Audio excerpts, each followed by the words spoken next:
Plan ചെയ്തിട്ട് ഈ കുട്ടി അറിഞ്ഞിട്ടില്ല അവിടെ എവിടെയാണെന്നുള്ളത്. മറ്റൊരു സ്ഥലത്തോട്ട് മാറ്റിയെടുക്കുകയാണ്.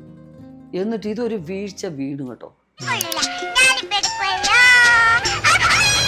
അപ്പൊ അത് ആ ഷോട്ട് കണ്ടോണ്ടിരിക്കുമ്പോഴേക്കും നെഞ്ചിടിക്കാണ് ഇങ്ങനെ. അയ്യോ ഈ കൊച്ചത് ഇങ്ങനെ വീഴ്ചയായി കുഴിക്കാത്ത വീണതിനെ ഇങ്ങനെ എടുക്കും. അതെന്റെ ആ ടെൻഷൻ മുഴുവൻ ആ അഭിനയിക്കുമ്പോ എന്റെ മുഖത്തുമൊക്കെ ഉണ്ട്. ഞാൻ അറിയാതെ ബോധം കെടുത്ത ഒരു ഷോട്ടുണ്ട്. അതൊക്കെ ഓൾമോസ്റ്റ് അങ്ങനെ ആയതാണ് ശരിക്കും. അയ്യോ ആ കൊച്ചിന്റെ അച്ഛനുണ്ടല്ലോ, സ്വർണ്ണ കപ്പെടുത്ത് കൈ കൊടുക്കണം. ആ ഒരു പടം നന്നാവാൻ വേണ്ടി ആ മനുഷ്യൻ ചെയ്ത ത്യാഗം ഉണ്ട്. ഇതിങ്ങനെ വീണിട്ട് അനക്കമില്ല. ഞാനിങ്ങനെ നോക്കിയിരിക്കുക. ഇതിനെ ഇങ്ങനെ മേപ്പോട്ട് എടുത്തപ്പം ജഡം വരുന്ന പോലെ വരികയാണ്, കണ്ണ് തുറപ്പിച്ചിട്ട്. ഒരു അനക്കമില്ല. സീനിയറിനോട് അഭിനയിക്കുമ്പോ തലയണം മാത്രമൊക്കെ എത്ര ടേക്കാന്നറിയാവോ. മുഖത്തോട് സൂക്ഷിച്ച് നോക്കുമ്പോൾ എനിക്ക് ചിരി വരും. അപ്പൊ ഞാൻ ചിരിക്കും, വെറുതെ കിടന്ന് ചിരിക്കരുത്, പിന്നെ അത് എന്നെ കുറ്റം പറയരുത് എന്ന് പറയും. എന്നിട്ട് നമ്മുടെ മുഖത്ത് ഇങ്ങനെ തുറച്ചു നോക്കുക. ഒരു ആത്മാർത്ഥം ഇല്ലാതെ ഇവിടുന്ന് സംസാരിക്കും. നീ എപ്പോ വന്നു, നിനക്ക് സുഖമാണെന്ന് വിശ്വസിക്കുന്നു, എപ്പോ പോകും, ലോകത്താരും ചോദിക്കാത്ത തരത്തിലൊക്കെ ചോദിച്ചു. അല്ല സിനിമയിലുണ്ടല്ലോ. അതെ, ചായ വേണോ ചേട്ടാ, വേണ്ടി വന്നേക്കും. ഷോട്ട് അസിസ്റ്റന്റ് ഡയറക്ടർ വരുമ്പോ ഉറവശി എന്ന് വർത്താനം പറഞ്ഞ ഷീനേട്ടൻ ഷോട്ടിന് വിളിക്കുമ്പോൾ വരുന്നില്ല, ഉറവശി എന്ന് പറയണേ. അപ്പൊ ഞാൻ ഷീനേട്ടൻ ഒരു ഓർഗാനിക് ഷോട്ടുണ്ട് എന്ന് പറയുമ്പോ ഷീനേട്ടൻ പറഞ്ഞിട്ട് എന്താ പിന്നെ അത് എടുത്തിട്ട് വരാം. സഹൃദയനാണ്. എന്റെ അയ്യോ മുഴുവൻ അടിക്കുകയൊക്കെ ചെയ്യും. ഈ അങ്ങോട്ട് പോയി അവിടെ ഇരിക്കുന്ന എന്തോത്തിനാ, അവിടെ ആമ്പിള്ളേരെ അവിടെ ഇരിക്കുന്നിടത്ത് അവിടെ പോയി ഇരുന്ന് കഴിഞ്ഞാൽ നിന്റെ തള്ളയോട് ആരാ ഉത്തരം പറയും. ഒറ്റയടിയാണ്, ഒരു ദാക്ഷിണ്യവും ഇല്ല. ഇത് തന്നെയാണ് മോളുടെ ശ്രീകുട്ടി അടിക്കുന്നത്. പിന്നെ ഇതിനെ നുള്ളി വെച്ച് വരും. ലളിത ചേച്ചിയുടെ സിനിമ അഭിനയിച്ചു കഴിഞ്ഞാൽ ഇവിടെ ഒക്കെ ചുമന്ന പാടാ അവിടെ ഇവിടെയൊക്കെ. അച്ഛൻ്റെ അമ്മ എനിക്ക് വിളിച്ചു വരുത്തിയിട്ട് ഇതിനെ ഇറക്കി വിടാൻ പാടുവിട്ടൊരു റോളാണ്. കാരണം ഞാനൊരു അമ്മ ആയതിനു ശേഷം ഉള്ള സിനിമയാണ്, ആദ്യമായിട്ട് ഞാൻ ചെയ്ത സിനിമയാണ്.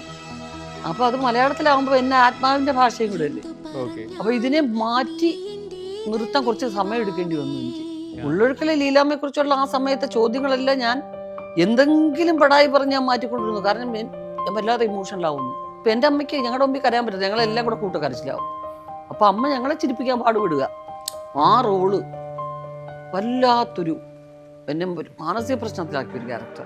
ഇതെനിക്ക് തോന്നുന്നു രണ്ടാമത്തെ പ്രൊഡക്ഷൻ ഇൻവോൾവ് ചെയ്യുന്ന രണ്ടാമത്തെ പ്രൊഡക്ഷൻ. ആദ്യത്തത് പൂവങ്കോഴി പെടക്കോഴി, സോറി, വിജയുടെ ഉള്ളിലിരിപ്പ് ഞാൻ തന്നെ ഉണ്ടാക്കി വെച്ചിട്ടുള്ള വിട്ട്.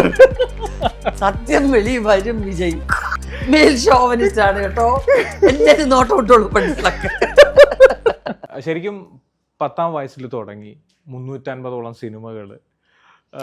പാതി എന്താ വേണ്ടെന്ന് വെച്ചോ. ഈ ഒരു മലയാളത്തിലൊരു 350ഓളം സിനിമകളായി. ആണോ? എനിക്കറിയത്തില്ല. ഞാൻ വിക്കിപീഡിയ നോക്കിയപ്പോ ഏതാണ്ട് 350ഓളം സിനിമകളാണ് വന്നത്. ഓ, അതാണ് ഇന്നാളൊരു കൊച്ചു സംസാരിച്ചപ്പോഴും ടോട്ടലി 700 അടുപ്പിച്ചു. ബാക്കി 350 അപ്ഡേറ്റ് ആയിട്ട് വന്നിട്ടുള്ളൂ. എനിക്കറിയത്തില്ല അങ്ങനെ ഒരു കൃത്യമായ കണക്ക്. ഹാൻഡിൽ ചെയ്യുന്നതൊക്കെ അത് ആരെങ്കിലും ഒക്കെ ചെയ്തിടുന്നതായിരിക്കും. അങ്ങനെ ഒരു രീതി എങ്ങനെ എടുക്കാൻ പറ്റും? ന്യൂസ് പേപ്പറിൽ പടം റിലീസിന്റെ പേപ്പർ കട്ട് വല്ലേ നമുക്ക് കളക്ട് ചെയ്യാൻ പറ്റുള്ളൂ. കുറച്ചുകളൊക്കെ നമ്മുടെ മാനേജേഴ്സ് കളക്ട് ചെയ്ത് വെക്കും. ഇത് വീട് ഷിഫ്റ്റ് ചെയ്യുമ്പോ അത് പോവും. അന്ന് അത് ആരും വലിയ സംഭവമായിട്ടൊന്നും എടുക്കത്തില്ലല്ലോ. ഇപ്പോഴും ഇല്ല. മീഡിയ പറയുമ്പോഴാണ് നമ്മളിത് ഓർക്കുന്നത് തന്നെ, എണ്ണം തന്നെ ഓർക്കുന്നത് തന്നെ. പിന്നെ അങ്ങനെ ഞാൻ പറയുന്നത് അത്രയും ഒരു എണ്ണത്തിൽ നിൽക്കുമ്പോൾ ഇപ്പോ എൽ ജഗദമ്മയിലൊക്കെ നിൽക്കുന്ന സമയത്ത് ഇങ്ങനെ ഒരു ജീവിതം ഒരു നടിയായി ജീവിച്ച് ഇങ്ങനെ മുന്നോട്ട് പോകുന്ന ഒരു ജീവിതത്തിലേക്ക് തിരിഞ്ഞു നോക്കുമ്പോൾ ശരിക്കും എന്താ ആത്മാർത്ഥമായിട്ട് തോന്നുന്നു? ഇല്ല, അപ്പോഴൊക്കെ സ്റ്റാർട്ടിങ് സമയത്തൊക്കെ തോന്നുന്നു പറഞ്ഞു കഴിഞ്ഞാൽ തിരിച്ച് സ്കൂളിൽ പോകണം. കുറേ സിനിമകൾ അങ്ങനെയാ തോന്നിയിരുന്നത്. വീണ്ടും സ്കൂളിൽ പോകണം. കാരണം സ്വപ്നങ്ങളൊക്കെ അവിടെ നിൽക്കുക. അത് കഴിഞ്ഞ് വന്നിട്ടില്ല. ഇപ്പോൾ ഒരാളുടെ ലൈഫിൽ നമുക്ക് ഫ്യൂച്ചറിൽ ഇന്ന ആളാവാം, എന്നിട്ട് ഇങ്ങനെ ആവാന്നൊക്കെ ചിന്തിക്കുന്ന ഒരു പ്രായം ഉണ്ടാവുമായിരിക്കും. എനിക്കതൊന്നും അറിയത്തില്ല. എൻ്റെ കോളേജും എൻ്റെ ഹൈസ്കൂളും ഒക്കെ സിനിമയായിരുന്നു. അപ്പോൾ എനിക്ക് അതറിയത്തില്ല എനിക്ക്. അപ്പോൾ എൻ്റെ ക്ലാസ്മേറ്റ്സ് ഒക്കെ പറയും നിന്നെ മിസ് ചെയ്യുന്നു ഞങ്ങളെന്ന് പറയുമ്പോൾ എനിക്ക് അങ്ങോട്ട് പോകണം. അത് തന്നെയായിരുന്നു. ഞാൻ പഠിച്ചുകൊണ്ട് തന്നെ ഡിഗ്രി വരെ എങ്ങനെയൊക്കെയോ ഇതൊക്കെ തപ്പി പിടിച്ചു. പക്ഷെ കറക്റ്റായിട്ട് എക്സാം എഴുതുമോ അങ്ങനെ ഒരു സർട്ടിഫിക്കറ്റ് വാങ്ങിക്കാനൊക്കെ ഒന്നും നമുക്ക് സാധിച്ചിട്ടില്ല. ഇത് എൻ്റെ പ്രൊഫഷൻ ആണെന്നൊരു 100 പടമൊക്കെ കഴിഞ്ഞതിന് ശേഷമാണ് എനിക്ക് ബോധ്യമായത്. അല്ല, സീരിയസ് ആയിട്ട് ഞാൻ എടുത്താലും എനിക്ക് ഇതാണ് നമ്മുടെ വഴി, ഇതാണ് ഇനി അങ്ങോട്ടുള്ള തിരിച്ചു പോക്ക്. ഇതും അതും കൂടെ ഒരുമിച്ച് ഒരിക്കലും നടപ്പില്ല. കാരണം ഇന്നത്തെ പോലെ സ്കൂളും ഒന്നും സഹകരിക്കില്ല. അപ്പോൾ അതൊരിക്കലും നടപ്പില്ല ഒന്നിച്ചെന്ന് നമുക്ക് മനസ്സിലായി. പിന്നെ അത് മാത്രമായിട്ട് പോകാൻ പറ്റില്ല, നമ്മൾ എസ്റ്റാബ്ലിഷ്ഡ് ആയി. ക്ലാസ്സിൽ ഒരു നോർമൽ കുട്ടിയായിട്ട് എന്നെ കാണാൻ ആരും തയ്യാറല്ല. സിനിമയുടെ വിശേഷങ്ങൾ തന്നെ ചോദിക്കുക. പിന്നെ പിന്നെ പിന്നെ മലയാളത്തിലെത്തിക്കഴിഞ്ഞ് ഞാൻ വളരെ ഗൗരവമായി. കാരണം ഇതൊരു വെറും പ്രൊഫഷനല്ല, ഇതിവിടെ വരാനൊരു ഭാഗ്യം വേണം എന്നൊക്കെ തോന്നിയത് നെടുമുടി വേണു, തിലകൻ, ജഗതി ശ്രീകുമാർ, മമ്മൂട്ടി, അവരൊക്കെ ഒരു സീൻ കയ്യിൽ കിട്ടിയാൽ അത് എങ്ങനെയൊക്കെ നന്നാക്കാമെന്നും പറഞ്ഞ് പരിശ്രമിക്കുകയാണ്. അയ്യോ, അത്രയും ഒരു വലിയ ജോലിയിലാണ് നമ്മൾ കണ്ടിന്യൂ ചെയ്തുകൊണ്ടിരിക്കുന്നത്. ഇതൊന്നും പ്രതീക്ഷിക്കാതെ നമുക്കിതൊക്കെ ഈസി ആയിട്ട് കിട്ടി എന്നൊരു തോന്നലുണ്ടാവുകയും ഞാൻ കുറേശ്ശെ സീരിയസ് ആയിട്ട് എൻ്റെ പ്രൊഫഷനെ അപ്രോച്ച് ചെയ്യുകയും ചെയ്തു. ഇപ്പം നോക്കുമ്പോൾ സന്തോഷമായിട്ടാണ് തോന്നുന്നു. പൊടിമോൾ എന്ന് പറഞ്ഞ പേര് പറഞ്ഞുകൊണ്ട് ഞാനൊരു വീഡിയോ ഇങ്ങനെ സെർച്ച് ചെയ്ത സമയത്ത് കണ്ടിരുന്നു. ലളിത ചേച്ചി ഇങ്ങനെ പറഞ്ഞിട്ട് ഏതോ ഒരു ഷോയിൽ എന്തോ ആണ്, ഏഷ്യാനെറ്റിന്റെ സംതിങ്, നീ എന്നാ ഉർവശിയായി, നിന്റെ പേര് പൊടിമോളെന്നല്ലേ ഒരു സാധനം. നിങ്ങൾ തമ്മിലൊരു വല്ലാത്ത കെമിസ്ട്രി ആയിരുന്നു അല്ലേ? എന്റെ അമ്മയ്ക്കിടെയും അച്ഛന്റെ ഒക്കെ അടുത്ത സുഹൃത്താണ് ലളിത ചേച്ചി. ഞാൻ ലളിതയാന്റെയും ഭരതനങ്ങളൊന്നും വിളിച്ചിരുന്നേ. പിന്നെ ലൊക്കേഷനിൽ നോക്കിയപ്പോൾ എല്ലാവരും ആന്റി ആന്റി എന്ന് വിളിക്കാൻ തുടങ്ങി. അപ്പൊ കുറച്ച് ഇറിറ്റേഷനാണത്. ഞാൻ വിളിക്കുമ്പോ ഓക്കെ, അപ്പൊ ഞാൻ ബോധപൂർവ്വം അങ്ങ് ചേച്ചിയാക്കി.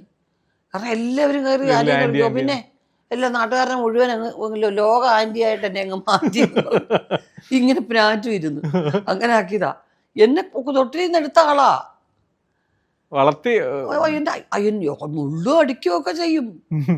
ഈ അങ്ങോട്ട് പോയി അവിടെ ഇരിക്കുന്ന എന്തോത്തിനാ, അവിടെ ആമ്പിള്ളേരെ അവിടെ ഇരിക്കുന്നിടത്ത് അവിടെ പോയിരുന്നു കഴിഞ്ഞാൽ നിന്റെ തള്ളയോട് ആരാ ഉത്തരം പറയും? ഒറ്റയടിയാണ്, ഒരു ദാക്ഷിണ്യവും ഇല്ല. ഇത് തന്നെയാണ് മോളെ ശ്രീകുട്ടി അടിക്കുന്നതും. പിന്നെ ഇതിനെ നുള്ളി വെച്ച് വരും. ലളിത ചേച്ചിയുടെ സിനിമ അഭിനയിച്ചു കഴിഞ്ഞാൽ ഇവിടെയൊക്കെ ചുമന്ന പാടാ അവിടെ ഇവിടെയൊക്കെ അങ്ങ്. അപ്പം അന്ന് എൻ്റെ ഒപ്പം നായകന്മാരായിട്ട് അഭിനയിക്കുന്നവരും അങ്ങനെയുള്ളവരൊക്കെ പക്ഷേ അതിന് അവിടെ പോയിരിക്കുന്നു ഇവിടെ വന്ന് വിളിക്കും. അപ്പം ഞാൻ പതുക്കെ ഇവിടുന്ന് എണീക്കും. എന്നെ ഇവിടെ പിടിച്ചിരുത്തിയിരിക്കുക. ലളിത ചേച്ചി അവിടെ വിളിക്കട്ടെ ഇവിടെ അടിച്ചു വന്നു. അപ്പം നമ്മൾ പതുക്കെ ഇവിടുന്ന് എണീച്ച് ഇങ്ങോട്ട് പോകുമ്പം ചേച്ചി ഇപ്പുറത്തോട്ട് ആരെങ്കിലും സംസാരിച്ചോണ്ടിരിക്കുമായിരിക്കും. ഞാൻ പതുക്കെ എണീച്ച് അവിടെ പോയിരിക്കും. ചേച്ചി എന്നെ നോക്കി ഇങ്ങനെ തുറിച്ചു പോകും. എന്നിട്ട് കാര്യം പറയട്ടെ, അയ്യോ എന്നെ അടിക്കാൻ പിടിക്കാറിയാം, കൊലക്കി കൊടുക്കുക ഇവരെന്നെ. ഈ ഇടയ്ക്ക് ലളിതയുടെ കാര്യം പറഞ്ഞപ്പോൾ പല ഇന്റർവ്യൂവിലും പറഞ്ഞ് അതൊരു ഭയങ്കര രസമായിട്ട് എനിക്ക് തോന്നിയൊരു കാര്യമാണ്. ചേച്ചിയോട് ചോദിച്ചിരുന്നു, മോഹൻലാലാണോ മമ്മൂട്ടിയാണോ ഏറ്റവും സുന്ദരനായിട്ടുള്ള? ചേച്ചി പറഞ്ഞു ശ്രീനിയേട്ടനാണെന്ന് പറഞ്ഞൊരു, അത് ഭയങ്കരമായിട്ട് ആളുകൾ ഏറ്റെടുത്ത് ഷെയർ ചെയ്യുകയൊക്കെ ചെയ്തൊരു കാര്യമായിരുന്നു. ഈ അവരുടെ വിയോഗം പറഞ്ഞപ്പോൾ ശ്രീനിയേട്ടന്റെ ഒരു കാര്യം കൂടിയാണ് പെട്ടെന്ന് എനിക്ക് ഓർമ്മ വന്നത്. അയ്യോ, ഇപ്പൊ എല്ലാരും ചോദിക്കുന്നുണ്ട്, എല്ലാരും ചോദിക്കുന്നുണ്ട്. കാരണം നിങ്ങൾ തമ്മിൽ അത്ര കെമിസ്ട്രി ആയിരുന്നു. പിന്നെ അയ്യോ, ശ്രീനിയേട്ടനോട് അഭിനയിക്കുമ്പോൾ തലയണമത്രക്ക് എത്ര ടേക്കാന്നറിയാവോ? മുഖത്തോട്ട് സൂക്ഷിച്ച് നോക്കുമ്പോൾ എനിക്ക് ചിരി വരും. അപ്പം ഞാൻ ചിരിക്കും, വെറുതെ കിടന്ന് ചിരിക്കരുത്, പിന്നെ അത് എന്നെ കുറ്റം പറയരുത് എന്ന് പറയും. എന്നിട്ട് നമ്മുടെ മുഖത്ത് ഇങ്ങനെ തുറച്ചു നോക്കുക. ഒരു ആത്മാർത്ഥം ഇല്ലാതെ ഇവിടുന്ന് സംസാരിക്കും. നമ്മളൊന്നും ഇവിടുന്ന് സംസാരിക്കും, ഇല്ല ചിലത് ആത്മാർത്ഥമായിട്ട് അടിവയറ്റിൽ നിന്ന് സംസാരിക്കും. ഇത് നീ എപ്പോൾ വന്നു, നിനക്ക് സുഖമാണെന്ന് വിശ്വസിക്കുന്നു, എപ്പോ പോകും, ലോകത്താരും ചോദിക്കാത്ത തരത്തിലൊക്കെ ചോദിക്കുന്നു. അല്ല സിനിമയിലുണ്ടല്ലോ. അതെ, ചായ വേണോ ചേട്ടാ, വേണ്ടി വന്നേക്കും. ലോകത്താരും എനിക്ക് അത്രയും കാറ്റ് വേണ്ട, എനിക്ക് അത്രയും കാറ്റ് വേണ്ട, ഇതൊന്നും ആരും പറയത്തില്ല. പിന്നെ വാ കൊണ്ട് വണ്ടി ഓടിക്കുക, ഒരു രക്ഷയിൽ ഷോട്ട് കണ്ടു കഴിഞ്ഞ് ചിരിച്ചെനിക്ക് കണ്ണി കൂടെ വെള്ളം വരും. ഈ കുട്ടി ഇരിക്കുമ്പോൾ ഒന്നും പറയാൻ നിർത്തിയില്ല എന്നൊക്കെ പറയും. പിന്നെ ആരെങ്കിലുമൊക്കെ പറ്റിരിക്കും.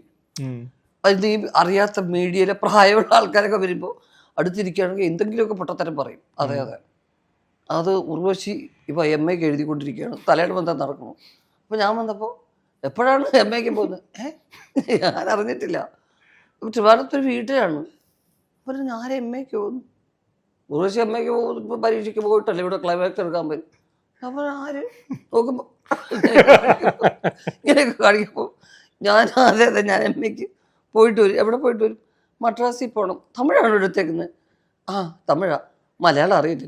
മലയാളം അറിയില്ലല്ലോ, അക്ഷരം തന്നെ പഠിച്ചത്, ഇപ്പൊ MA ചേർത്ത്. ഈ ഇരിക്കുന്ന വ്യക്തിക്ക് മനസ്സിലാവില്ല. അങ്ങനെ പറ്റിക്കോ? ഇത് പറ്റിക്കലാണ്. ചിരിക്കാനുള്ള പണി അരവിന്ദന്റെ അതികൾ വരെ. ഇദ്ദേഹം എന്താ പറയുന്നത് അറിയാക്കത്തില്ല.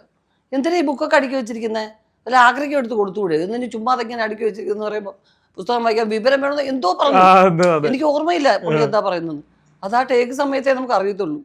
എന്തുമായിരിക്കും കയ്യിൽ പറയുന്നത് ഇടുന്നേന്നുള്ള സാധനം. എന്തുമായിരുന്നു അതിന് മറുപടി പറഞ്ഞത് എനിക്ക് എപ്പോഴും അറിയത്തില്ല. പിന്നെ ആ സമയത്തൊക്കെ ഓർഗാനിക്കിലേക്ക് കുറച്ച് കൂടുതലായി ശ്രീനേട്ടൻ. അപ്പം നമ്മൾ എന്തെങ്കിലും പെട്ടെന്ന് ഷോട്ടിനൊക്കെ വിളിച്ചാൽ ഇങ്ങനെ എന്നോടൊക്കെ സംസാരിച്ചുകൊണ്ടിരിക്കുമ്പോൾ ഭയങ്കര താല്പര്യമായിട്ട് ഇന്ന് വർത്തമാനം പറഞ്ഞുകൊണ്ടിരിക്കും. അപ്പം ഷോട്ട് അസിസ്റ്റന്റ് ഡയറക്ടർ വരുമ്പം ഉർവശി എന്ന് വർത്തമാനം പറഞ്ഞാൽ ശ്രീനേട്ടൻ ഷോട്ടിന് വിളിക്കുമ്പോൾ വരുന്നില്ല, ഉർവശി എന്നൊന്ന് പറയണേ. അപ്പം ഞാൻ ശ്രീനേട്ടൻ ഒരു ഓർഗാനിക് ഷോട്ടുണ്ട് എന്ന് പറയുമ്പോൾ ശ്രീനേട്ടൻ മനസ്സിലാവും എന്താ പിന്നെ അതിപ്പോൾ എടുത്തിട്ട് വരാം. സഹൃദയനാണ്. ഓരോരുത്തരും എന്ത് സംസാരിച്ചാലോ ഇഷ്ടമെന്ന് അറിയാം. അത്രേ അങ്ങനെ. പിന്നെ വളരെ വ്യക്തിപരമായിട്ടുള്ള പല സന്ദർഭങ്ങളിലും എനിക്ക് ഏറ്റവും വിലയേറിയ ഉപദേശങ്ങൾ തന്നിട്ടുള്ള ആളാണ്. അതൊന്നും ആരുടെ മുമ്പിലും പ്രകടിപ്പിക്കത്തുമില്ല. അത്ര അറിവും മനുഷ്യനെ മനസ്സിലാക്കാനും റെസ്പെക്ട് ചെയ്യാനും അദ്ദേഹത്തിന് നന്നായിട്ട് അറിയാം. ഈ വെറുതെ ഇങ്ങനെ വെറും വാക്കുകളൊന്നും പറയില്ല. ആരെ റെസ്പെക്ട് ചെയ്യണമെന്ന് അറിയാം. ബഹുമാനിക്കേണ്ടാത്തടത്ത് അങ്ങനെ ഒരു സംഭവമേ ഉണ്ടാവില്ല. മനഃപൂർവ്വം ആരെയും പ്രീണിപ്പിക്കാനുള്ള ഒരു ശ്രമവും അദ്ദേഹത്തിന്റെ ഭാഗത്തുനിന്ന് ഒരിക്കലും ഉണ്ടാവും.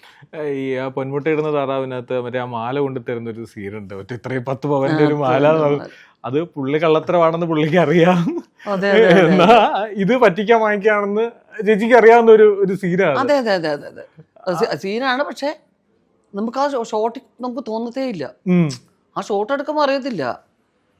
ഇപ്പോൾ പുറത്തോട്ട് ഇറങ്ങി വന്ന് എനിക്കിങ്ങനെ ആരെയും പരിചയമൊന്നുമില്ല, എനിക്കൊന്നും ആരും തന്നിട്ടില്ല എന്ന് പറയുന്നവർ ഇത് കള്ളിയാന്ന് ആരും പറയത്തില്ലല്ലോ. അതെ അതെ.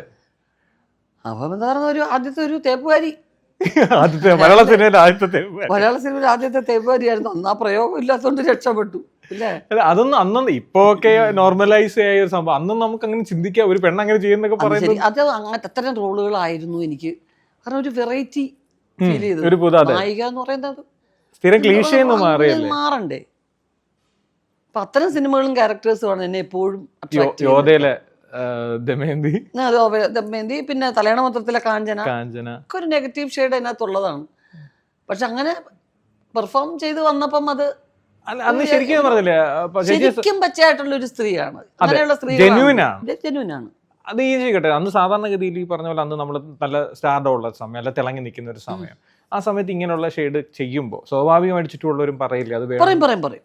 എല്ലാവരും ഈ ജയറാമിന്റെ ചേട്ടത്തിയായിട്ട് അഭിനയിക്കേണ്ട കാര്യമുണ്ടോ, നായികയായിട്ട് അഭിനയിക്കും. എന്നെ അതൊന്നും ബാധിച്ചിട്ടേ ഇല്ല. കാരണം എൻ്റെ വീട്ടിൽ അങ്ങനെയൊന്നുള്ള ഉപദേശങ്ങളൊന്നും നമ്മൾ നാടകത്തിൽ നിന്ന് വന്നവരാണ് അച്ഛനും അമ്മ എല്ലാം. ആ ഒരു ക്യാരക്ടർ ഡിഫറൻ്റ് ആയിട്ട് ചെയ്യുക എന്നുള്ള, അല്ലാതെ നായികയായിട്ട് മാത്രം എൻ്റെ മോൾ അഭിനയിക്കൂ, ഒരിക്കലും അങ്ങനൊന്നും ചിന്തിക്കത്തുമില്ല, നമ്മളത് പറയത്തുമില്ല. ഏറ്റവും ഈ പറഞ്ഞ എല്ലാ കഥാപാത്രങ്ങളും ഞാൻ ഇങ്ങനെ നോക്കുമ്പോൾ നമുക്ക് ഏതിലാ മാറ്റി നിർത്തുന്നത് പറയാൻ പറ്റാത്ത അത്ര കഥാപാത്രങ്ങൾ. ആ വിളിച്ചു വരുത്തിയതിൽ ഏറ്റവും ഫേവറേറ്റ് ആയിട്ടുള്ള ക്യാരക്ടർ ഏതാ? അച്ഛൻ്റെ അമ്മ എനിക്ക് വിളിച്ചു വരുത്തിയിട്ട് ഇതിനെ ഇറക്കി വിടാൻ പാടുപെട്ടൊരു റോളാണ്. കാരണം ഞാനൊരു അമ്മ ആയതിനു ശേഷം ഉള്ള സിനിമയാണ്, ആദ്യമായിട്ട് ഞാൻ ചെയ്ത സിനിമയാണ്. അപ്പോൾ അത് മലയാളത്തിലാകുമ്പോൾ എന്നെ ആത്മാവിൻ്റെ ഭാഷയും കൂടെ അല്ലേ. അപ്പോൾ ഇതിനെ മാറ്റി നിർത്താൻ കുറച്ച് സമയം എടുക്കേണ്ടി വന്നു എനിക്ക്. അതിൽ എൻ്റെ എലിമെൻ്റ് ഒരുപാടുണ്ട് ആ ക്യാരക്ടറിൽ. എന്നാൽ സത്യേട്ടൻ ഒരിക്കലും എന്നോട് കൃത്രിമമായിട്ടൊന്നും ചെയ്യാൻ പറയാറില്ല. ഓൾമോസ്റ്റ് ആ ക്ലൈമാക്സ്, വെരി ക്ലൈമാക്സ് ഒഴിച്ചാൽ ബാക്കിയൊക്കെ ഞാൻ തന്നെയാണല്ലോ. അത് തന്നെയാണ്. അതിൻ്റെ ബഹളവും കാര്യങ്ങളൊക്കെ അല്ലാതെ ഒരു അമ്മയാവാൻ വേണ്ടി ഒരു പക്വതയൊന്നും കാണിക്കാൻ പറഞ്ഞില്ല സത്യേട്ടൻ. അതുപോലെ തന്നെ ഉള്ളൊഴുക്കിലെ ലീലാമ്മയെ കുറിച്ചുള്ള ആ സമയത്തെ ചോദ്യങ്ങളെല്ലാം ഞാൻ എന്തെങ്കിലും പെടായി പറഞ്ഞ് ഞാൻ മാറ്റിക്കൊണ്ടിരുന്നു. കാരണം ഞാൻ വല്ലാതെ ഇമോഷണലാവുന്നു. കാരണം അതിൽ എൻ്റെ അമ്മയുണ്ട്, എൻ്റെ അപ്പച്ചിയുണ്ട്, എൻ്റെ കുഞ്ഞമ്മയുണ്ട്. ആ തലമുറയിലെ ഒരുപാട് പേരുടെ ദുഃഖം എനിക്ക് നേരിട്ടറിയാം. ഒരു കുടുംബത്തിനകത്ത് ഇത് എങ്ങനെ കൊണ്ടുപോകാൻ വേണ്ടി തത്രപ്പാടുപെടുന്ന ഒരു സ്ത്രീ, അവരുടെ വികാരങ്ങളെല്ലാം എപ്പോഴും അടക്കിയിട്ടുള്ളതാണ്, ഒരിക്കലും പ്രകടിപ്പിക്കാൻ പറ്റത്തില്ല. ഇപ്പം എൻ്റെ അമ്മയ്ക്ക് ഞങ്ങളുടെ മുമ്പിൽ കരയാൻ പറ്റില്ല, ഞങ്ങളെല്ലാം കൂടെ കൂട്ടക്കരച്ചിലാവും. അപ്പം അമ്മ ഞങ്ങളെ ചിരിപ്പിക്കാൻ പാടുപെടുക. അപ്പം ആ റോള് വല്ലാത്തൊരു എന്നെ മാനസിക പ്രശ്നത്തിലാക്കിയ ഒരു ക്യാരക്ടർ. അല്ല, അത് നമുക്കത് കാണുമ്പോൾ അറിയാം. ശേഷം അല്ലാതെ വേറെ ആളെ നമുക്ക് അത് ചിന്തിക്കാൻ പോലും പറ്റാത്ത രീതിയിൽ അത്ര മനോഹരമായിട്ട് അത് ചെയ്തു വെച്ചിട്ടുണ്ട്. അയ്യോ, അത് മനോഹരവും നിങ്ങൾ പറയുന്നു. ഞാൻ ആ സിനിമ ഞാനോ എൻ്റെ വീട്ടിൽ ആരും കണ്ടിട്ടില്ല കേട്ടോ. എൻ്റെ ഹസ്ബൻഡോ എൻ്റെ മോള് മാത്രം കണ്ടു. അവളുടെ കൂടെ പഠിക്കുന്ന കുട്ടികളും ഒക്കെ കണ്ടിട്ട് കരഞ്ഞിട്ടാണെങ്കിലും എല്ലാവരും കരഞ്ഞിട്ട് എന്നോട് മറുപടി പറഞ്ഞു. പക്ഷേ എനിക്ക് അത് ആലോചിക്കുമ്പോൾ സങ്കടമാണ്. കാരണം ഞാൻ അങ്ങനെ ഒരു 45 ദിവസം ഞാൻ ആ ക്യാരക്ടറായി എന്ന് ആലോചിക്കുമ്പോൾ എനിക്കിപ്പം പ്രശ്നമാണ്. ഏതമ്മയിലേക്ക് വരുമ്പോൾ ഈ പറഞ്ഞ പോലെ ഈ സീരിയസ് അല്ലെങ്കിൽ ഇമോഷണൽ സാധനങ്ങൾ ചെയ്യുന്നതിനപ്പുറം എനിക്ക് പേഴ്സണലായിട്ട് ഇഷ്ടം ഒരു ചേച്ചിയുടെ ആ ഒരു കുട്ടിത്തമുള്ള, കാരണം എനിക്ക് വീട്ടിലെ ഞങ്ങളുടെ അമ്മ അല്ലെങ്കിൽ എനിക്ക് അറിയുന്നവർ അവർ നമ്മളോട് നിൽക്കുന്നത് അങ്ങനെയായിരിക്കും കൂടുതലും, മറ്റേ വലിയ വിഷയങ്ങളിലേക്ക് പോവാതെ. അപ്പോ അങ്ങനെയുള്ളത് ചെയ്യുന്നതാണോ ശരിക്ക് ഫേവറേറ്റ് ആയിട്ടുള്ള എനിക്ക് തീർച്ചയായിട്ടും ഇഷ്ടപ്പെടുന്നതെന്ന് വെച്ച് കഴിഞ്ഞാൽ നമുക്ക് വലിയ മെനക്കെടേണ്ട കാര്യമില്ല. അങ്ങ് നിന്നാ മതി. വേണുനാഗവള്ളിയുടെ സിനിമകളൊക്കെ എന്റെ കളിപ്പാട്ടം പോലുള്ള ഇപ്പൊ സുഗമദേവി ആയിക്കോട്ടെ, അതിൽ മാത്രമേ ഉള്ളൂ കുറച്ചൊരു ഡിഫറൻസ് ഉള്ളത്. ഒരു നിഷേധമൊക്കെ പറഞ്ഞു, ഞാൻ കുട്ടിയിൽ അങ്ങനെയൊന്നും ആയിരുന്നില്ല. പിന്നെ സ്വാഗതം, അങ്ങനെ കുറെ സിനിമകളുണ്ട് മേടിച്ചിട്ടുണ്ട്. ലാൽ സലാം, അതിന്റെ ബിഗിനിങ് പോർഷനൊക്കെ എന്ന് പറയുന്നത് മോളെ എങ്ങനെയാണ് മോള് പറയുന്നത് വെച്ചാൽ അങ്ങനെ പറഞ്ഞാൽ മതി. കൃത്യമായിട്ടൊന്നും പറയാൻ അങ്ങനെ പറയാറില്ല. സത്യേന്റെ സിനിമകൾ അതൊക്കെ നമ്മുടെ ഒരു എളുപ്പം അതാണ്. ആ സമയത്ത് ഇപ്പം സുരേഷ് ഗുണ്ടാന്റെ സിനിമ, വിജയ് തമ്പിയുടെ സിനിമകൾ, അതൊക്കെ അങ്ങനത്തെ സിനിമകളാണ്. അപ്പൊ എനിക്ക് അതാണ് മാനസികമായിട്ട് വലിയ താല്പര്യം. അതാണ് എനിക്ക് 90 ആണെന്ന് തോന്നുന്നു നമ്മുടെ ഇതിലേക്ക് വീഴുന്ന മാളൂട്ടിയമ്മ എന്ന ക്യാരക്ടറും അതേ വർഷം തന്നെയാണ് നമ്മൾ മൈ ഡിയർ മുത്തച്ഛനിലെ ശ്രീനിവാസേട്ടന് കത്ത് കൊടുക്കുന്നത്. ആ സെയിം ടൈം ആയിരുന്നു. അത് ഭയങ്കര വ്യത്യാസമുള്ള രണ്ട് ക്യാരക്ടറാണ്, ഭയങ്കര സീരിയസും ഇതായിട്ട്. ആ ഒരു ടൈമില് ഈ പറഞ്ഞാൽ അധികം പ്രായമില്ലാത്തൊരു സമയം കൂടിയാണ്. ഇത് രണ്ടും കൂടെ എങ്ങനെ ഹാൻഡിൽ ചെയ്യാൻ പറ്റി ശരിക്കും ആ ഒരു സമയത്ത്? അല്ല, അത് മൈ ഡിയർ മുത്തച്ഛന് ഞാൻ അഭിനയിക്കാനിരുന്ന സിനിമയൊന്നും അല്ല, സത്യേന്റെ സിനിമ ചെയ്യണം എന്നുള്ളതായിരുന്നു. അപ്പൊ കുറെ പിള്ളേരുണ്ട് ആ സിനിമയില്. നൊയമ്പ് കാലവാ. അവൻ രാവിലെ പോവുക, പിള്ളേരൊക്കെ ആയിട്ട് ബഹളം വയ്ക്കുക, ഇടയ്ക്കൊരു സീൻ അഭിനയിക്കുക. അത് സത്യമായിട്ടും പറഞ്ഞിരിക്കലാണ്. ഒന്നും അങ്ങനെ ഒരു സീരിയസ്നെസ് ഒന്നും കൊടുത്ത് ചെയ്തൊന്നും അല്ല. അപ്പൊ ആ നൊയമ്പ് ഇതാക്കുന്ന ഹിൽവ്യൂ എന്നൊരു വീടാ എറണാകുളത്ത്. അപ്പൊ അവിടുത്തെ ആ ഒരു ഇച്ചാക്ക, എല്ലാരും ഇച്ചാക്കാന്ന് വിളിക്കുന്ന പരിചയമുള്ള ഒരു ആളാണ്. ഈ ഉർവശി വരുമ്പോഴാണല്ലോ ഈ പിള്ളേർ ഈ കിടന്ന് ബഹളം. ഒരു നൊയമ്പ് നോക്കുന്ന ഒരു വീട്ടിനകത്ത് ഉർവശി അവിടെ പോയിരിക്കും, നമുക്ക് ഗൗരവത്തിൽ അവിടെ പോയിരിക്കും. എന്നാലും ഒച്ചയുണ്ടാകും. പുള്ളി എടുത്താൽ പൊങ്ങാത്തൊരു കണക്ക് പറഞ്ഞു. ഒരു ദിവസം ചെന്നപ്പം, ഇവിടെ വരൂ, ഇയാൾ വരുമ്പോൾ ഈ പിള്ളേരൊക്കെ മര്യാദക്ക് ഇരിക്കുന്നുണ്ടോ കുട്ടികൾ? ഇതുവരെ താൻ വന്നു കഴിയുമ്പോൾ എല്ലാം കുരങ്ങിൻ്റെ സ്വഭാവമായിട്ടെല്ലാം ചാടാൻ തുടങ്ങുമല്ലോ, എന്താണ് ഇവിടെ വരൂ, ഈ കണക്കൊന്ന് ചെയ്യൂ എന്ന് പറഞ്ഞു. അപ്പം അത് വലിയ പാടാ. 8 കൊണ്ട് 1000 ആക്കണം, വേറെ ഒരു നമ്പരും ചേർക്കരുത്. പോയി 8 വെച്ചിട്ട് 8 കൊണ്ട് 1000 ആക്കണം. ഓ, 8 മാത്രമേ ചേർക്കാവുള്ളൂ. അങ്ങനെ വെച്ചിട്ട് 1000 8 പ്രാവശ്യം ചേർക്കാവൂ. അത് കൂട്ടുകയോ ഗുണിക്കോ അരിക്കോ കുറയ്ക്കോ എന്തുകൊണ്ടും ചെയ്യാം എന്ന് പറഞ്ഞു. 8ഉം 1000ഉം തമ്മിൽ ഒരു ബന്ധമില്ലല്ലോ, ഇത് എങ്ങനെയാ ഇത് എന്നൊന്നും ആലോചിക്കാനൊന്നും തോന്നിയില്ല. ഓ, പണ്ടാരടങ്ങാൻ, ഇത് വേഗം തീർത്തിട്ട് വേണം, ബിസിയാ ട്വിസ്റ്ററും പച്ചപ്പാടത്ത് 10 പച്ചത്തത്തകൾ ചത്തു കുത്തിയിരിക്കുന്നു എന്നൊക്കെ പറഞ്ഞ് പിള്ളേരെ തോപ്പിച്ചുകൊണ്ടിരിക്കുന്നതിനിടെ എന്റർടൈൻ ചെയ്ത് ഞാൻ വലിയ ആളായിക്കൊണ്ടിരിക്കുമ്പോഴാണ് ഈ ഒരു പൊട്ട കണക്കും കൊണ്ടുവന്നത് എന്നും പറഞ്ഞ് പോയിരുന്നു. എന്തോ കാണിച്ചു, ജയിച്ചു, കിട്ടിക്കൊണ്ടു കാണിച്ചപ്പോ അന്തം വിട്ടു കേട്ടോ അദ്ദേഹം. പിന്നെ പിള്ളേരൊക്കെ കുത്തിയിരുന്ന് കുറെ നേരം ബിസിയായപ്പം ഓ സമാധാനം. എന്തായാലും പക്ഷെ അദ്ദേഹം ഇപ്പോഴും പറയും എങ്ങനെ വൃഷിയാക്കാനൊക്കെ ചെയ്തത്. അവിടുന്ന് അതേ ചോദിച്ചു, ആ സമയത്ത് തന്നെയാണ് നമ്മുടെ അങ്ങോട്ട് കിട്ടുമ്പ ചെയ്യുന്നത്. അതെ, അതും അത് വളരെ എക്സ്ട്രീം, വളരെ ഇമോഷണലി ഒരു ക്യാരക്ടറാണ്. ഒരു അമ്മയുടെ ഒരു നിസ്സഹായാവസ്ഥ. പിന്നെയോ ആ പ്രായത്തിൽ അത് എങ്ങനെ ഉൾക്കൊണ്ടത് ശരിക്കും? എനിക്കത് കണ്ടിട്ട് ഭയങ്കര പേടിയായൊരു സിനിമ അത് കണ്ടിട്ട്. കാരണം ആ കുട്ടിയെ വെച്ച് അത് എടുക്കുകയാണ്, 4 വയസ്സേ ഉള്ളതിന്. ആ സിനിമ ഷൂട്ട് ചെയ്ത് കഴിഞ്ഞാൽ ഉടനെ അതിൻ്റെ അച്ഛൻ ആ കുട്ടിയെ അഞ്ജലി എന്ന് പറഞ്ഞ പടത്തിന്റെ റിഹേഴ്സൽ കൊടുക്കുകയാണ്. ബുദ്ധിയില്ലാത്തൊരു കുഞ്ഞ്, ഒന്നാമത്തത് വളരെ കുഞ്ഞാണത്. അതിനെ ആ അഞ്ജലി എന്ന് പറഞ്ഞ പടത്തിന്റെ സമാനതയുള്ള ഒരു ചൈനീസ് ഫിലിം വീഡിയോ കാസറ്റിൽ ഇട്ട് കാണിച്ചിട്ട് ഇതുപോലെ പെർഫോം ചെയ്യാൻ രാത്രി മുഴുവൻ ഈ കുട്ടിയെ ട്രെയിൻ ചെയ്യുകയാണ് അദ്ദേഹം. അത് നമുക്ക് മനസ്സിലാവുന്നുണ്ട്. ഇത് ആ കുട്ടി ഇങ്ങനെ ഇവിടെ ഇങ്ങനെ ഒരു സംഗതി ഇങ്ങനെ അകത്തിങ്ങനെ പഞ്ഞ് വെച്ചിട്ട് ഇങ്ങനെ വെച്ചിട്ട് അതേപോലെയൊക്കെ കാണിക്കണം, ഇങ്ങനെയൊക്കെ ഈ പ്രാക്ടീസും ഈ കുട്ടി ഇടയ്ക്ക് ചെയ്യുന്നുണ്ട്. അപ്പൊ ഇങ്ങനെ ഓടി വന്നിട്ട് ഇപ്പൊ ഇങ്ങനെ ഒരു കുഴിയിലോട്ട് കമന്ന് വീഴുന്നു എന്ന് പറഞ്ഞു കഴിഞ്ഞാൽ അറിയാതെ കൊച്ചിങ്ങനെ കമന്ന് അത്രയ്ക്ക് ഇത്രയേ ഉള്ളൂ. ഇത് ഇങ്ങനെ ഒരു കുട്ടിക്ക് മാത്രം ഇടുങ്ങി ഇങ്ങനെ വീഴാവുന്ന ഒരു കുഴിയാണ് എടുത്തിരിക്കുന്നത്. ഇതിലെങ്ങനെ ആ കുട്ടി വീഴും? ഇതെങ്ങനെ അഭിനയിക്കും? നേരെ വന്ന് താപ്പോട്ടൊക്കെ വീഴുക എന്നുള്ളതാ. അപ്പൊ അത് ആ ഷോട്ട് കണ്ടുകൊണ്ടിരിക്കുമ്പോൾ നെഞ്ചിടിക്കാണ് ഇങ്ങനെ, അയ്യോ ഈ കൊച്ചത് ഇങ്ങനെ വീഴും, ഈശ്വര കുഴിക്കകത്ത് വീണ ഇതിനെ എങ്ങനെ എടുക്കും? അതെൻ്റെ ആ ടെൻഷൻ മുഴുവൻ ആ അഭിനയിക്കുമ്പോൾ എൻ്റെ മുഖത്തുമൊക്കെ ഉണ്ട്. ഞാൻ അറിയാതെ ബോധം കെടുന്ന ഒരു ഷോട്ടുണ്ട്. അതൊക്കെ ഓൾമോസ്റ്റ് അങ്ങനെ ആയതാണ് ശരിക്കും. കാരണം എനിക്കെൻ്റെ പരവേശം, എൻ്റെ വെപ്രാളം, ഈ കൊച്ചിനകത്ത് വീഴുമല്ലേ. അപ്പോൾ ഇതിനെ ആദ്യം ഇത് ഓടി വന്നപ്പം കുഴി എടുത്തിട്ട് ഇങ്ങനെ കരിയിലെയും പുല്ലൊക്കെ അതിൻ്റെ മേളിൽ ഇട്ടിട്ടുണ്ട്. അപ്പോൾ ഇത് എടുക്കുന്നത് ഈ കുട്ടി കണ്ടു, കുഴി എടുക്കുന്ന കണ്ടു. അപ്പോൾ ഇവിടെ വരുമ്പോൾ സ്വാഭാവികമായിട്ടും അതൊരു മനുഷ്യ കുഞ്ഞല്ലേ, അതിൻ്റെ ഇവിടെ വരുമ്പോൾ അതിങ്ങനെ തപ്പി ഇങ്ങനെയൊക്കെ ആവും. അപ്പം പണിയായി. ഉച്ച വരെ നോക്കിയിട്ട് പറ്റുന്നില്ല, കൊച്ചു വീഴുന്നില്ല. ഉച്ച കഴിഞ്ഞ് ഇവർ പ്ലാൻ ചെയ്യുകയാണ്, ഈ കുട്ടിയുടെ അച്ഛനെയും കൂടെ വെച്ചിട്ട് പ്ലാൻ ചെയ്തിട്ട് ഈ കുട്ടി അറിഞ്ഞിട്ടില്ല അവിടെ എവിടെയാണെന്നുള്ളത്, മറ്റൊരു സ്ഥലത്തോട്ട് മാറ്റിയെടുക്കുകയാണ്. എന്നിട്ട് ഇതൊരു വീഴ്ച വീണു കേട്ടോ. ഞാൻ പുറകിലിരുന്ന് ഞാനൊരൊറ്റ വിളി അങ്ങ് വിളിക്കുകയാണ്, അലറി വിളിക്കുക. ഞാൻ വിളിച്ചിട്ട് എനിക്ക് തലയൊക്കെ ഇങ്ങനെ കറങ്ങുക. അയ്യോ, ആ കൊച്ചിൻ്റെ അച്ഛനുണ്ടല്ലോ, സ്വർണ്ണ കപ്പെടുത്ത് കൈ കൊടുക്കണം. ആ ഒരു പടം നന്നാവാൻ വേണ്ടി ആ മനുഷ്യൻ ചെയ്ത ത്യാഗം ഉണ്ടല്ലോ. ഇതിങ്ങനെ വീണിട്ട് അനക്കമില്ല. ഞാനിങ്ങനെ നോക്കിയിരിക്കുക. ഇതിനെ ഇങ്ങനെ മേപ്പോട്ട് എടുത്തപ്പം ജഡം വരുന്ന പോലെ വരികയാണ്, കണ്ണ് തുറപ്പിച്ചിട്ട്. ഒരു അനക്കമില്ല. അയ്യോ, ഞാൻ വിചാരിച്ചു കൊച്ചു ചത്തുപോയോ ഈശ്വരാ.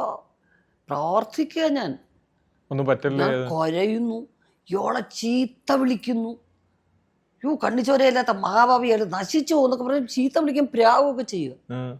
ഇതിനെ എടുത്തോണ്ട് വന്ന് വെച്ച് നെഞ്ചത്ത് തടവുന്നു, കാലിൽ തടവുന്നു, മുഖത്ത് പറിക്കുന്നു, മോളെ എന്നൊക്കെ വിളിച്ച് ഇങ്ങനെ ആക്കുന്നു. പിന്നെ ഒരു 10 മിനിറ്റ് കഴിഞ്ഞ് എന്നും പറഞ്ഞ് ഈ കുട്ടി കരയുന്നു. അയ്യോ, എനിക്കിപ്പം പറയുമ്പോഴേക്കും നെഞ്ചിടിക്കുക എനിക്ക്. ഇതാണ് ആ സീക്വൻസ് മുഴുവൻ എന്നെ ഹോണ്ട് ചെയ്തുകൊണ്ടിരുന്നൊരു സംഭവം. ഭീകരമായിപ്പോ കേട്ടോ. എന്നിട്ട് അത് കഴിഞ്ഞാൽ കുട്ടി ഓക്കെ ആയി. പിന്നെ ആ പട്ടി അതിൽ നോക്കി കുരയ്ക്കണം. ഇത് ജന്മം ചെയ്ത അതിനോട് തൊട്ട് എങ്ങനെ കുരയ്ക്കും?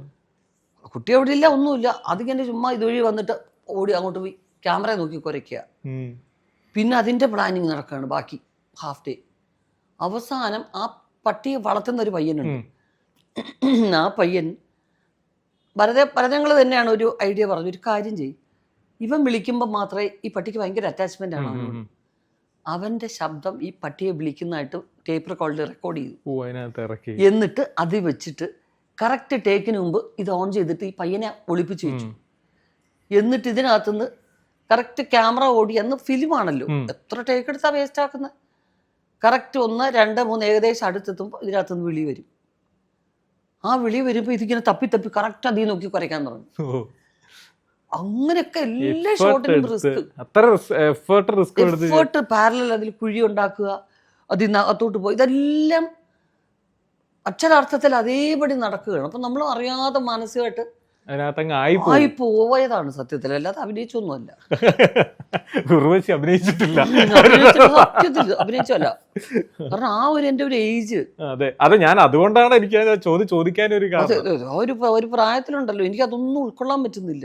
എന്താണ് ജഗദമ്മയിൽ നിന്ന് നമുക്ക് പ്രതീക്ഷിക്കുന്ന ഒരു കാര്യം? അതായത് നമ്മുടെ ഈ നാട്ടുമ്പുറങ്ങളിലൊക്കെ സാധാരണ വളരെ കാഷ്വലായിട്ട് സംസാരിച്ചുകൊണ്ടിരിക്കും, പക്ഷെ എല്ലാവരുടെയും കൂട്ടത്തിൽ നേതാവായിട്ട് സംസാരിക്കുന്ന സ്ത്രീകളുണ്ട്. ഒരു ലീഡർ കാണും. അത് സംസാരിക്കുമ്പോൾ അവരുടെ ഭാഷയുടെ ഇതൊക്കെ മാറും, ഭയങ്കര കാര്യഗൗരവമുള്ള കാര്യമൊക്കെ പറയും. എങ്ങനെ ഒരു സ്ത്രീയെ പ്രോത്സാഹിപ്പിച്ചിട്ട് രാഷ്ട്രീയത്തിലോട്ട് പിടിച്ച് തള്ളുക, അവരുടെ ഒരു ഗതികെട്ട നടക്കുന്ന സംഭവം.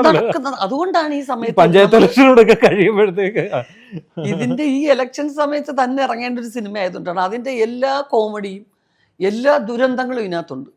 ഇവരുടെ മനസ്സിൽ പൊട്ടത്തരങ്ങൾ പലതും തോന്നും, ആശയങ്ങൾ നടപ്പിലാക്കുന്നതാണ്.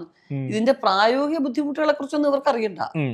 ഇവരിങ്ങനെ വിളമ്പുന്ന ഭയങ്കര കാര്യങ്ങൾ ഇങ്ങനെ ചെയ്തു കഴിഞ്ഞാൽ അങ്ങനെയാവും. അങ്ങനെ സ്വപ്നത്തിൽ വാച ഓടിക്കാൻ ആർക്കും പറ്റും.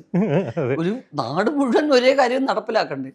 ഇതിനിടയ്ക്ക് പ്രതിപക്ഷത്തിന്റെ 100,000 ബഹളവും അവരുടെ എതിർപ്പും, കൊള്ളാവോ കൊള്ളത്തില്ലയോ എതിർക്കാൻ വേണ്ടി ഒരു ഗ്രൂപ്പ് എപ്പോഴും ഉണ്ടാവും. അപ്പൊ ഇതിനെക്കുറിച്ചൊന്നും ബോധമില്ലാതെ ഓരോരുത്തർ ചാടി ഇറങ്ങും, വിദ്യാഭ്യാസം ഇല്ലാതെ. അതുകൊണ്ടാണ് 7B സ്റ്റേറ്റ് ഫസ്റ്റ് ഇവരുടെ ഒരു സ്റ്റേറ്റ് ഫസ്റ്റ് ആണ്. 7ാം ക്ലാസ് ബിയിലോ സ്റ്റേറ്റ് ഫസ്റ്റ് ആണ്. ആർക്ക് ഒരു നാട്ടുപുറത്തെ ഫസ്റ്റ് ഇവർക്ക് അറിയാവും, അടിച്ചു വിടുകയാണ് സ്റ്റേറ്റ് ഫസ്റ്റ്. അപ്പോ അതാണ് അതിന്റെ തമാശ എന്ന് പറയുന്നത്. അത് ഈ സമയത്ത് നിങ്ങൾക്ക് കാണാൻ പറ്റും ഇതുപോലെ. ഇതെനിക്ക് തോന്നുന്നു രണ്ടാമത്തെ പ്രൊഡക്ഷൻ ഇൻവോൾവ് ചെയ്യുന്ന രണ്ടാമത്തെ പ്രൊഡക്ഷൻ. ആദ്യത്തത് പൂവങ്കോഴി പെടക്കോഴി സോറി ഉള്ളിലിരിപ്പ് വിജയുടെ ഉള്ളിലിരിപ്പ് പുറത്തു ഞാൻ തന്നെ ഉണ്ടാക്കി വെച്ചിട്ടുള്ള വിട്ട് സത്യം വെളി വരും വിജയ്. എന്തൊക്കെ പൂഴ്ത്തി വെച്ചാലും മത്തന്റെ അരിയെ ചോദിനകത്ത് അടക്കാൻ പറ്റൂ, മത്തയ്ക്ക് നമുക്ക് ഒളിപ്പിക്കാനൊക്കത്തില്ല. ഇതൊരു മെയിൽ ഷോവനിസ്റ്റ് ആണ് കേട്ടോ. എല്ലാരും നോട്ടം ഇട്ടോളൂ പെണ്ണുങ്ങളൊക്കെ. ഞാൻ അരിവഞ്ചു പോകുന്നുണ്ട്. സത്യം പറഞ്ഞേച്ച് ജീവിച്ചാ മതിയല്ലേ. അത് അപ്പൊ ആ ഒരു പെടക്കോഴി ഓക്കെ. അന്ന് ആ ഒരു തീരുമാനം എടുക്കാൻ കാരണം എന്തായിരുന്നു? അത് ചിലപ്പോ പറഞ്ഞ പോലെ ഒരുപാട് സിനിമകളും ഒക്കെ ആയിട്ട് പോകുന്ന ഒരു സമയമായിരുന്നു. വിജയ്, അത് തമിഴിൽ ഒരു ഡയറക്ടർ ചെയ്യാനിരുന്ന സിനിമയാണ്. തമിഴിൽ എന്റെ സ്ക്രിപ്റ്റ് ചെയ്യണം എന്ന് പറഞ്ഞ കൃഷ്ണകുമാർ എന്നൊരു ഡയറക്ടർ. അപ്പൊ അദ്ദേഹം എനിക്ക് കുറെ നാളുകൊണ്ട് പരിചയമുള്ള ആളാണ്, നല്ല സെൻസ് ഓഫ് ഹ്യൂമർ ഉള്ള ആളാണ്. അപ്പൊ അദ്ദേഹം പറഞ്ഞു, പഴയ പടം, ഞാൻ പറയാം ഏത് പടമാണെന്ന്, മലയാളത്തില് കൂടിക്കാഴ്ച എന്നൊരു പടം ചെയ്തു ഞാനും ജയറാമും. ആ പടത്തിന്റെ ഒരു പാറ്റേണിൽ കുറച്ച് സ്ത്രീകൾ കൂടുതൽ ഒരു കഥ വേണമെന്നും പറഞ്ഞ് അദ്ദേഹവും ഞാനും കൂടെ ഒരു ഷൂട്ടിംഗ് ഇല്ലാത്ത ഒരു 1.5 മാസം ഉണ്ടായിരുന്നു. ഒരു പടം മാറിപ്പോയിട്ട് ദിവസം വിളി വരും, ഇങ്ങനെ സംസാരിച്ച് ഇടയ്ക്ക് അമ്മ അഭിപ്രായം പറയും. എൻ്റെ ആങ്ങളെ വന്നിട്ട് പോകുമ്പോൾ അങ്ങനെ ഒരു റോൾ ഒരു പടത്തിൽ ഞാൻ കണ്ടിരുന്നു. അതൊക്കെ കൊള്ളത്തില്. ഇത് പറഞ്ഞൊരു കഥയായി. ഒരു സ്ത്രീകൾ മാത്രം താമസിക്കുന്ന, പുരുഷന്മാർ മാത്രം താമസിക്കുന്ന ഒരിടത്ത് ഒരു സ്ത്രീ വന്ന് വിടുന്നു എന്നുള്ളത് എനിക്ക് തുടങ്ങിയതാണ്. പക്ഷെ പിന്നെ നേരെ തിരിഞ്ഞ് സ്ത്രീകൾ മാത്രം താമസിക്കുന്നിടത്ത് ഒരു പുരുഷൻ വന്ന് വിടുന്നു. അതാണ് ഹീറോ ക്യാരക്ടർ. ഇയാൾ പൊട്ടത്തരം കാണിക്കുക, ഇയാൾക്ക് ബോധക്കേടൊന്നും ഇല്ലാതെ ഒരു സ്റ്റേജ് കഴിഞ്ഞാൽ മനസ്സിലാവത്തുള്ളൂ. ഇതാണ് സത്യം പറഞ്ഞാൽ. അന്ന് അതിന് ആപ്റ്റായ ഒരു ഹീറോ എന്ന് പറയാൻ കോമഡിയും വേണം, അതേസമയം അതുകൊണ്ടാണ് ജഗതി തന്നെ അത് ചെയ്യേണ്ടി വന്നത്. ഇപ്പൊ ഞാനത് സിനിമ പറഞ്ഞോണ്ടിരുന്നപ്പോ എന്റെ മനസ്സിലാ വന്ന ഡയലോഗാ, വീടെവിടാ മറ്റേ പശുമ്പോ കുത്തുന്ന ഇക്രുവിന്റെ വീട്ടിന്റെ അപ്പുറത്ത്, ഇതിന്റെ വീട്ടിന്റെ ഇപ്പുറത്ത് പശുമ്പ. അതൊക്കെ അമ്പിളികളുടെ കോൺസെപ്റ്റ് ആട്ടോ. അതെല്ലാം അദ്ദേഹത്തിന്റെ കയ്യിൽ ഞാൻ I M A Complan girl എന്നൊക്കെ പറയുന്നത് അവര് ട്വിൻസ് ഉണ്ട്. കൽപ്പന ചേച്ചി ട്വിൻ ബ്രദർ വരുന്നുണ്ട്. ചേച്ചി ആ വേഷോട്ടാ വരുന്നത്. അതാരും കണ്ടുപിടിച്ചിട്ട് പോലും ഇല്ല പടത്തിൽ. കുറെ കഴിച്ചിട്ടാണ് കൽപ്പന തന്നെ യദുകൃഷ്ണൻ എന്നാ വിചാരിച്ചത് കുറെ പേര്. ബ്രദറായിട്ട് വന്നത് യദു ആണെന്ന് വിചാരിച്ചിരിക്കായിരുന്നു കുറെ പേര്, അതേപോലത്തെ താടിയും ഒക്കെ ആയിട്ട്. അപ്പോ ആ കഥ എടുക്കാനായിട്ട് അദ്ദേഹം എല്ലാം റെഡിയായി, ഷൂട്ടിംഗ് ഡേറ്റ്സ് ഒക്കെ ആയി. ശരിക്കും ഞാൻ പ്രൊഡ്യൂസ് ചെയ്യാനിരുന്ന പടത്തല്ല, ഞാൻ അതിൽ പ്രൊഡ്യൂസർ ആയിരുന്നില്ല ബിഗിനിങ്. എന്റെ ബന്ധുക്കൾ പ്രൊഡ്യൂസ് ചെയ്തത് IV ശശിയും ദാമോദരൻ ടീമിനെ വെച്ചിട്ടായിരുന്നു. അവർക്ക് അഡ്വാൻസ് ഒക്കെ പേ ചെയ്തു. അത് 1 വർഷം കാത്തിരുന്നിട്ട് അവരുടെ ഡേറ്റ് അവൈലബിൾ ആകുന്നില്ല. ഒരു കമ്മിറ്റഡ് ആയിക്കോട്ടെ, ഭയങ്കര ബിസിയാണ് അവർ. അപ്പോൾ ഒരു സ്റ്റേജ് ആയപ്പോൾ ശശിയേട്ടൻ പറഞ്ഞു, എനിക്ക് വേണ്ടി വെയിറ്റ് ചെയ്യുന്നതിൽ അർത്ഥമില്ല പടി, കാരണം ഓരോരുത്തരുടെ ഡേറ്റ് കിട്ടുകയാണ്, മമ്മൂട്ടിയുടെ ഡേറ്റ് കിട്ടും, എല്ലാവരും കാണും അദ്ദേഹത്തിൻ്റെ സിനിമയിൽ. അപ്പോൾ അത് ഷാജൂൻ ചെയ്യട്ടെ, ഷാജുവിൻ്റെ ആദ്യത്തെ സിനിമയായിട്ട് ചെയ്യട്ടെ എന്ന്. അങ്ങനെ നീലഗിരിയുടെ മറ്റേ ഷൂട്ടിംഗ് എന്തോ നടക്കുകയാണ് ഊട്ടിയിൽ. അത് ഞാൻ ഷാജുവിനെ വിളിച്ചു, ശശിയേട്ടൻ ഇങ്ങനെ പറയുന്നു എന്ന് പറഞ്ഞു. ഷാജു പറഞ്ഞു, അത് ശരിയല്ല ഉർവശി, ശശിയേട്ടൻ ചെയ്യാവുന്നൊരു സിനിമ ഞാൻ ചെയ്യുന്നു എന്ന് പറഞ്ഞു കഴിയുമ്പോൾ അത് എനിക്ക് മനസാക്ഷിക്ക് ശരിയല്ല. സാധാരണ എടുത്തിയാടി ചെയ്യും ഒരാൾ, പിന്നെ ശശിയേട്ടൻ വലിയ മനസ്സോടി പറഞ്ഞതാണ്, പക്ഷെ ഞാനത് ചെയ്യില്ല എന്ന് പറഞ്ഞു. പിന്നെന്താ ചെയ്യേണ്ടത് ഇങ്ങനെ ആലോചിച്ചുകൊണ്ടിരുന്നപ്പോൾ പെട്ടെന്ന് എനിക്ക് തോന്നി കൃഷ്ണകുമാറിനൊരു സാമ്പത്തിക ബുദ്ധിമുട്ട് ഇപ്പം ചെയ്യാൻ പറ്റില്ല എന്ന് പറഞ്ഞു. അങ്ങനെ ഞാൻ തമ്പിച്ചേട്ടനോട് ചോദിക്കുകയായിരുന്നു, തമ്പിച്ചേട്ടനെ കമ്മിറ്റ് ചെയ്തു. കാരണം എല്ലാ ജോണറിലെ പടങ്ങളും ചെയ്യാൻ പറ്റുന്ന ഒരാളാണ് തമ്പിച്ചേട്ടൻ. ഏത് കഥയാ ഫിക്സ് ആവുക എന്ന് അറിയത്തില്ല. അങ്ങനെയാണ് തമ്പിച്ചേട്ടൻ എന്ന് പറഞ്ഞെങ്കിൽ വേണിച്ചേട്ടൻ എന്നാണ് വിളിക്കുന്ന എൻ്റെ ഒരു ബന്ധു കൂടെയാണ് അദ്ദേഹം.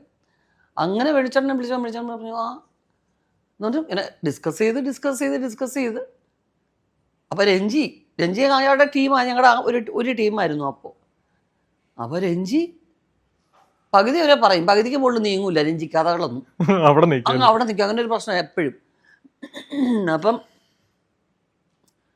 അത് കഴിഞ്ഞിട്ടൊക്കെ നീങ്ങിയിട്ടില്ല. അങ്ങനെ ഞാൻ ചോദിച്ചു, കൃഷ്ണകുമാരൻ ഞാൻ ഈ പടം മലയാളത്തിൽ ചെയ്തോട്ടെ. പിന്നെ മാഡം നമുക്ക് മലയാളത്തിൽ നന്നായിട്ട് വിജയിക്കട്ടെ. അപ്പോൾ ആ ഒരു മലയാളത്തിൽ നല്ല ഓടിയ പടം, ഇന്നത്തെ പോലെ അവിടെ പടങ്ങൾ ഓടാൻ പ്രയാസമാണ്, നമുക്ക് റീമേക്ക് ചെയ്യാം എന്നിങ്ങനെ അദ്ദേഹം വലിയ മനസ്സോടി സമ്മതിച്ചിട്ടാണ് നമ്മളിത് മലയാളത്തിലേക്ക് എടുത്തത്. സംഭവിച്ച സിനിമ. പക്ഷെ ഒരു കോയിൻസിഡന്റ്, ആ കഥയ്ക്ക് അദ്ദേഹം ഒരു തുച്ഛമായ എമൗണ്ട് എൻ്റെ നിന്ന് വാങ്ങിച്ചുള്ളൂ. ഞാനൊരു മനസാക്ഷി കുത്ത് അദ്ദേഹം കൂടെ ചേർന്നാണ് അതുണ്ടായത്. ഓൾമോസ്റ്റ് ഞാൻ പറഞ്ഞതാണെങ്കിൽ പോലും അദ്ദേഹത്തിന് വേണ്ടി ചെയ്യാറുന്ന സിനിമയിൽ ഞാൻ അദ്ദേഹത്തിന് ഒരു എമൗണ്ട് കൊടുത്തു. വലിയ സന്തോഷമായിട്ട് വാങ്ങിച്ചു. അദ്ദേഹം അത്ര സാമ്പത്തിക പ്രശ്നത്തിലാണെന്ന് എനിക്ക് അറിയത്തില്ലായിരുന്നു. ഈ ഷൂട്ടിംഗ് തുടങ്ങുന്നതിന് ഒരു 2 ആഴ്ചയ്ക്ക് മുമ്പ് അദ്ദേഹം മരിച്ചു. എനിക്കൊരു വല്ലാത്ത ഷോക്കായിപ്പോയി. ഈ ലാസ്റ്റ് ഞാൻ കൊടുത്ത ഈ പൈസ ആ ഭാര്യ അദ്ദേഹത്തിൻ്റെ മരണകർമ്മത്തിന് ചെലവാക്കി. ഞാൻ പിന്നെ വീണ്ടും ഞാനത് അദ്ദേഹത്തിന് ചെയ്യേണ്ടതൊക്കെ ചെയ്തു, അത് വേറെ കാര്യം. പക്ഷെ ഒരു നിയോഗം പോലെയായി അദ്ദേഹത്തിന് ആ സമയത്ത്. അതാണ് അദ്ദേഹത്തിന്റെ ആ മോഹം പോലെ അത് സിനിമ ആവുകയും ചെയ്തു. പിന്നീട് തെലുങ്കിൽ വന്നു റീമേക്ക്, വലിയ ഡയറക്ടർ തന്നെ എടുത്തു. അപ്പോൾ അങ്ങനെയൊക്കെയാണ് ഒരു സിനിമയുടെ പശ്ചാത്തലം പറയുമ്പോൾ കുറെ കാര്യങ്ങൾ പറയേണ്ടി. നമുക്ക് ഇനിയും ഇതുപോലെ ഒരു അവസരത്തിൽ ഇരിക്കാനുള്ള സാഹചര്യം ഉണ്ടാവട്ടെ. Thank you so much. Thank you.